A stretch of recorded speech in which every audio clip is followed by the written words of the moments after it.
তক্তা বাঁশ রেখে গেলাম, বুঝলেন বন্ধুরা। এই যে তক্তা বাঁশ রেখে গেলাম, এই যে বাগানের ভিতরে একটু বাগান দেখেন।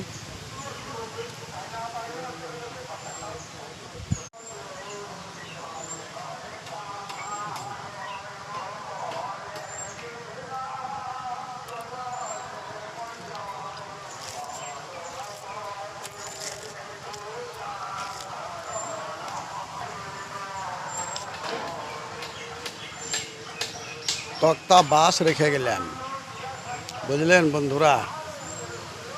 এই যে তক্তা বাঁশ রেখে গেলাম, এই যে বাগানের ভিতরে একটু বাগান দেখেন।